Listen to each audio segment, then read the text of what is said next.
channel di Boom Bincang Orang-Orang Muda. Kembali lagi dengan aku Mira Octavia dan aku Teresia. Dan hari ini kita akan ngomongin tentang prank. Oke. Kalau kita bahas tentang prank, tentunya pasti teman-teman yang ngerayain April Mop di tanggal 1 kemarin pasti udah pada. Tunggu. Kayaknya kakak dehidrasi gitu. Kakak mau cobain nggak? Aku tadi dari depan bawa minum apa? Varian baru yang di depan itu loh. Kakak udah coba nggak? Belum. Kakak harus coba dulu. Ini aku bawa. Apa variasi minum pakai apa botol ini? Enggak, tadi aku masukkan supaya teman-teman lain nggak lihat mereknya. Jadi aku masukkan ke dalam botol. Gitu. Tumben baik juga ya. Iya, aku baik lah.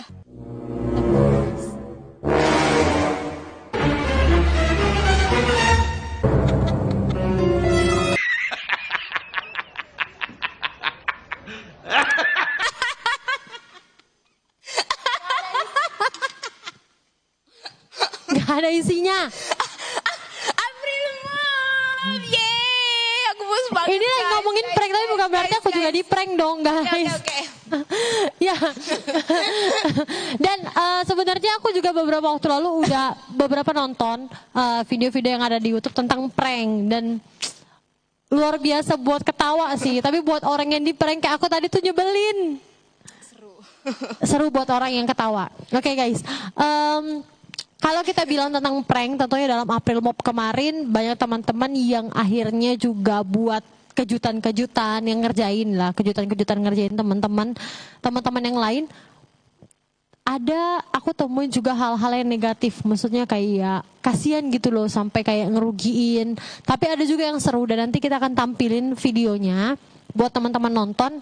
Video yang sudah kami tonton dan kami rindu teman-teman juga nonton bukan sebagai referensi ya, bukan sebagai referensi, tapi ini sebagai cerminan kalau teman-teman di luar juga ngerayain April Mop dengan keseruan mereka masing-masing. Dan sebenarnya Tere pernah nggak ngelakuin prank? Barusan. Iya. Barusan ya. Selain itu pernah sih. Pernah. Iya. Apa itu? Banyak hal lah, contohnya hal-hal kecil seperti ini. Terus kalau aku yang paling sering lakukan prank itu waktu momen-momen ulang tahun teman-teman. Oh iya, momen ulang tahun, benar-benar. Mereka ulang tahun pasti lakukan prank sampai mereka nangis atau paling parahnya sih Kak sampai mereka terluka seperti itu. Terus ketika udah ngelakuin prank itu ada rasa kepuasan tersendiri pasti kan? Puas banget Kak, kayak yang barusan, serius. Emang gak sopan ngerjain orang tua ya? Puas banget. Tapi Kak, apa namanya? Aku baru tahu itu tentang ada budaya April Mop itu waktu kecil dulu, waktu SMP atau SMP ya waktu itulah itu. Karena udah lama banget ya, emang April Mop ini. Nonton SpongeBob, ada episode SpongeBob ini rayakan April Mop. Jadi aku sebelumnya aku kan nggak tahu ternyata ada budaya seperti itu. Jadi setelah aku pelajari ternyata di beberapa negara itu ada kebudayaan satu hari itu yaitu di tanggal 1 April mengenai mereka itu bebas untuk melakukan hal-hal yang seperti berbohong, ngerjain orang sampai ke hal-hal yang berlebihan seperti itu. Dan ternyata saat ini Indonesia sedang mengadopsi budaya yang mereka lakukan ya. Kalau kita kenal sih saat ini dengan prank seperti itu. Banyak karena prank ini cukup viral di beberapa dekade belakang. Maksudnya kayak beberapa tahun. Kalau sekarang sih prank udah biasa lah ya. Dari mulai kayak orang pacaran itu biasanya mereka lakuin kayak prank text, prank call, kayak gitu-gitu. Jadi kayak mereka bilang kalau pacaran tuh biasanya kayak udahlah kita putus aja, tapi ujung-ujungnya kayak ngeprank gitu-gitu. Nah, jadi kalau di Indonesia sih prank-prank yang kayak gitu, yang kayak prank call atau prank text itu prank yang biasa. Tapi semakin kesini masyarakat ataupun anak-anak muda, mereka justru semakin punya ide-ide kreatif yang dalam tanda kutip akhirnya membuat orang lain itu akhirnya mengalami kayak kerugian. Benar. Contohnya kayak bahkan bisa merenggut nyawa juga. Banyak kejadian seperti itu. Terus tau nggak kan ini bulan-bulan Ramadan nih Kak. Saya lupa sih tahun berapa kejadian ini, tapi di bulan Ramadan juga ada satu orang itu siapa ya namanya Kak, yang dia itu ngeprank ngasih sembako ke orang-orang padahal isinya itu sampah. Itu yang sering dilakukan anak-anak muda, mereka yang nganggapnya itu cuma main-main, tapi sebenarnya itu ngasih pengaruh buruk sama yang Iya, kena karena prank. sedih banget. Apalagi kalau mereka kasih sembakonya ke orang-orang yang nggak mampu, beneran nggak mampu kan. Benar. Jadi kasihan banget mereka yang udah berharap dapat sembako gratis, nggak taunya isinya sampah. Terus ngerasa mereka kayak iya kayak pasti diejek. iya merendahkan kaum yang seperti itu. Dan yang memotivasi untuk dia lakukan itu ternyata Kak supaya viewersnya tambah di YouTube karena video-videonya Karena videonya unik Yes. kan. Dia kayak ciptain sesuatu konten yang bener-bener nggak pernah dilakuin oleh orang lain dan akhirnya bisa buat itu jadi viral. benar sekali. Dan ujung-ujungnya dia kena tangkap sama polisi Kak. Iya, karena hanya menguntungkan dirinya sendiri, Yes. tapi merugikan orang lain. Tapi seru banget sih memang kalau kita bahas tentang prank. Ada banyak negara-negara yang pakai prank ini juga akhirnya sebagai kayak hadiah. Maksudnya ada prank yang positif, makanya dibilang ada prank positif, ada juga prank yang negatif. Ada juga beberapa negara yang buat prank ini akhirnya sebagai sebuah hadiah atau kejutan untuk orang yang dikasihi. Contohnya Kak apa tuh? Contohnya nih, kayak aku udah lihat beberapa negara itu mereka tuh kayak kasih kejutan mobil, kayak jadinya kayak kejutan gitu.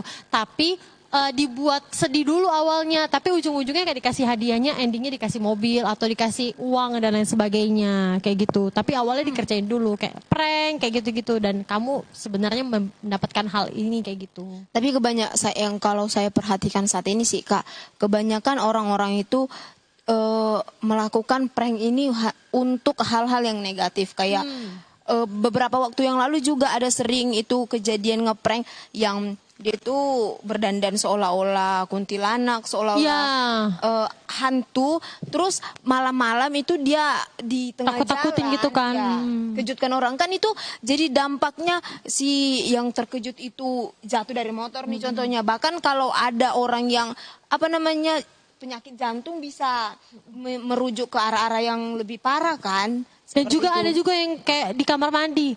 Di kamar mandi ada seorang kuntilanak. Maksudnya dia kayak manusia tapi dia berdandan seperti kuntilanak gitu, mereka berdiri terus kemudian ada orang yang mau ke kamar mandi, dia mau pipis terus tiba-tiba karena ada kuntilanak jadi dia langsung lari nggak jadi pipis. Tuh kayak bener-bener negatif ya kalau orangnya nggak lihat. Terus kalau orangnya yang maksudnya kayak ya kalau orangnya lihat, kalau misalnya memang ada kuntilanak, kalau orang yang nggak lihat tiba-tiba dia udah pipis duluan baru dia lihat, gimana coba, ya ampun itu bener-bener gimana Kuntilanaknya ya, dapat karena plus-plus. kita yang nonton, kita yang ngerasa itu lucu, tapi buat orang yang benar-benar Kena, ada di posisi ya, itu benar sih, Kak. itu pasti mereka rasa kayak kesel, apalagi kan kalau misalnya dalam konteks kamar mandi kayak gitu kan, itu kan privacy ya, maksudnya masa iya sih orang lain yang ngelihat kita kayak gitu, aduh kasihan banget. Jadi sebenarnya kalau aku lihat ada sisi positif, ada sisi negatif juga buat prank ini, tapi lebih banyak mungkin sisi negatifnya. Benar Kak. Sampai yang kayak tadi aku juga sih pelaku, tapi ada beberapa kejadian yang sebelum dia ulang tahun itu Kak ngeprank dulu seperti diceburin ke kolam, dia buat ini dan pada akhirnya ada juga peristiwa yang sampai merenggut nyawa. Ada satu peristiwa itu saya ingat dia itu kalau nggak salah telur busuk deh yang dipecahkan ke kepalanya sampai beberapa butir, dan ternyata telur busuk itu ada kuman bakteri lengket di kepalanya, dan itu menjadi hal yang membawa kayak pokoknya jadi penyakit yang memang parah deh. Jadi menurutku banyak hal yang sebenarnya nggak baik dari prank ini. Tapi kembali lagi kalau aku pikir bagaimana anak-anak muda melakukan prank ini dan menyikapinya. Jadi nggak semua hal yang kalian tonton terus kalian kayak lakuin itu terus sebagai bahan lelucon dan lain sebagainya. Karena nggak semua hal yang lelucon itu baik kayak gitu. Maksudnya bukan berarti ketika kita bahas soal prank itu berdampak negatif banget. Nggak gitu juga. Ada juga prank-prank yang memang orang lakuin itu tuh kayak sebagai gift, kayak sebagai hanya untuk humoris semata juga dalam sebuah event, mungkin biar ketawa kayak gitu. Tapi ada juga yang kayak gitu, tapi batas-batas tertentu ya ada lah, Kak. batas-batasnya, ada yang perlu diperhatikan, tentunya juga tidak merugikan orang lain, bahkan tidak melukai orang lain. Benar sekali. Kayak gitu. Jadi kalau aku bilang sih buat aku fine-fine aja buat prank, tapi ya ngelihat lagi ke batas-batas yang harus diperhatikan. Menurut kamu, Tere?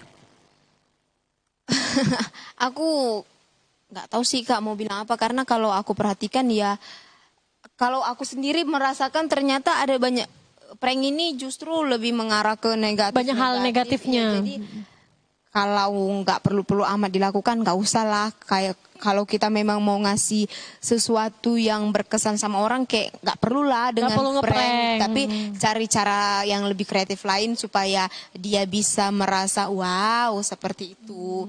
Dan kalau Kak Mira, kalau sebagai hamba Tuhan nih kan, sebagai hamba Tuhan, menurut pandangan kakak, bagaimana kakak seorang hamba Tuhan menyikapi hal-hal seperti ini?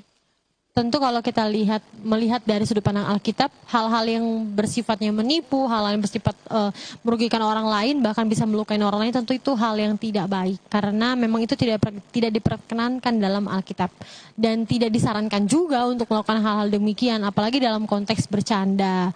Tapi kalau aku bilang buat anak-anak muda, ya balik lagi kayak Tere bilang, kalau nggak penting-penting amat, nggak perlu-perlu amat. Lagian tidak ada hal yang penting yang bisa dilakukan untuk ngeprank sih sebenarnya. Karena banyak hal lain yang bisa dilakukan selain ngeprank. Pastinya kalau kita lihat di Alkitab, tentunya ada sudut pandang Alkitab yang banyak banget. Apalagi kalau di Amsal bilang tentang jujur. Bener ya Tere? Dari mana itu Tere? Ada di Amsal 11 ayat 11 itu berbicara jangan jadi orang fasik yang berbohong, tapi tetaplah jujur. Itu simpelnya sih Kak. Oke. Jadi buat teman-teman itu menurut kami ya, prank itu tuh merupakan sebuah kebohongan yang akhirnya merugikan orang lain dan benar-benar nggak buat orang seneng lah. Maksudnya ya memang di sebuah event kalau kita melakukan prank itu baik buat orang lain yang jadinya buat mereka jadi tertawa. Tapi buat orang yang kalian prankin itu tuh buat mereka sedih. Apalagi kalau misalnya dalam konteks kayak merendahkan orang lain, jadinya itu nggak baik banget ya. Terus nih Tere, aku sih belum cari tahu secara dalam apakah prank ini merupakan sebuah penyakit atau bukan. Tapi kayaknya sih bukan sih. Maksudnya kayak ini cuma kepentingan diri sendiri aja. Tapi ada yang kayak gini soalnya. Ada juga orang-orang di luar itu yang kayak kalau misalnya dia ngelihat orang yang jadi ketakutan, orang yang jadi nangis, itu tuh ada juga penyakit. Dia tuh kayak ngerasa bahagia. Bahagia lihat orang. Iya, bahagia lihat orang ketakutan, bahagia lihat orang nangis. Jadi aku pikir kalau secara medis sih mungkin kayaknya nggak ada sih penyakit tentang prank ini. Tapi jangan sampai kita jadinya punya penyakit yang secara tidak langsung kayak seneng ngelihat orang susah, ngelihat orang sedih, ngelihat orang yang akhirnya kita prankin itu nangis dan lain sebagainya kan. Jangan sampai kita terkecimpung untuk orang-orang yang sedemikian kayak gitu. Terus konklusi dari Tere tentang prank nih, closing statement dari Tere. Kalau dari aku sih Kak, terkhusus untuk anak-anak muda yang anak-anak Kristen, anak-anak muda Kristen. Terkhusus untuk anak-anak muda Kristen, kan di Alkitab sendiri bilang jadilah garam dan terang dunia. Artinya kehidupan kita harus jadi berkat untuk orang-orang lain. Jadi jangan karena kita lakukan prank ini justru kita jadi batu sandungan untuk orang lain. Jadi untuk teman-teman muda dimanapun kalian berada, tetaplah menjadi berkat bagi lingkungan kalian, seperti itu.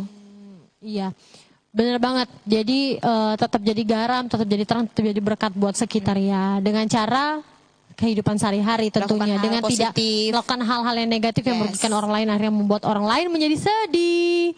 Oke guys, sudah panjang banget perbincangan kita tentang prank pada malam hari ini. Dan tentunya teman-teman pasti diberkati, teman-teman yang udah lakuin hal demikian bertobat. Aku pulang dari sini bertobat Kak. Bertobat karena hal-hal demikian itu mungkin menyenangkan buat kalian, tapi sekali lagi itu tidak menyenangkan buat orang yang di prank. Mereka bisa akan ngerasa kayak kalau misalnya orang yang melan, mereka akan bisa nangis, ataupun mereka yang mudah tersinggung, mereka akan merasa sedih atau rendah diri dan lain sebagainya. Jadi benar-benar harus dipikirkan lagi kalau memang mau ngerjain orang, karena banyak cara yang bisa dilakukan untuk bisa tertawa selain ngeprank. Kayak kita akan berdoa, mari kita bersatu dalam doa. Bapak, kami bersyukur untuk segala kasih dan kebaikan Tuhan yang terus nyata dalam setiap kehidupan kami. Kami bersyukur Tuhan kalau hari ini kami boleh berbincang-bincang mengenai prank.